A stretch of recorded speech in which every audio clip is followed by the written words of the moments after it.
Already వెనుకబడి ఉన్నాము. కేంద్రీయ విద్యాలయంలో బొచ్చడు పైసలు ఉంటాయి కేంద్ర ప్రభుత్వంలో.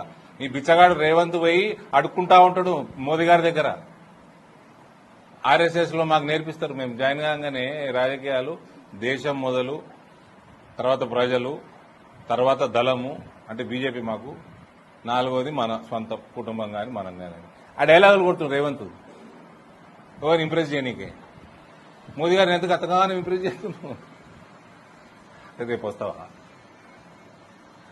మెల్లగా ఇండైరెక్ట్గా చెప్తున్నావా? సార్ అనిపోయారు కూడా మెరిసే జుడిజావా అని. ఈయనేమో దేశం ముందు, ప్రజలు నెక్స్ట్, దళం తర్వాత. అంటే ఏంది? కాంగ్రెస్ మోసం చేస్తావా? మీ ఎమ్మెల్యే ఇక్కడ ఎమ్మెల్యే టీఆర్ఎస్ మోసం చేసినట్టు.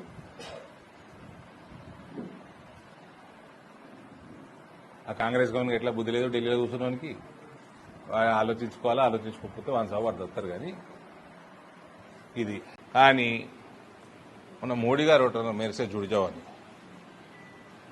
మరి ఏమన్నా ఉందో నాకైతే తెలియదు. చాలా చిన్న కార్యకర్తని బీజేపీలో.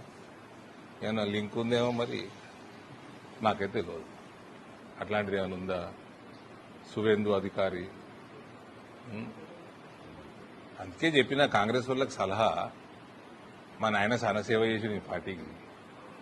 జెన్యున్గా కోమటిరెడ్డి వెంకటరెడ్డి లాంటి వాళ్ళు, శ్రీధర్ బాబు లాంటి వాళ్ళు మాట మీద ఉండి జీవితాంతం కాంగ్రెస్ పార్టీలో ఉండి కసంటోళ్ళని చేసుకున్నా సరే, ఈయనకి ఏదో పడేస్తే అయిపో మంత్రి పదవి.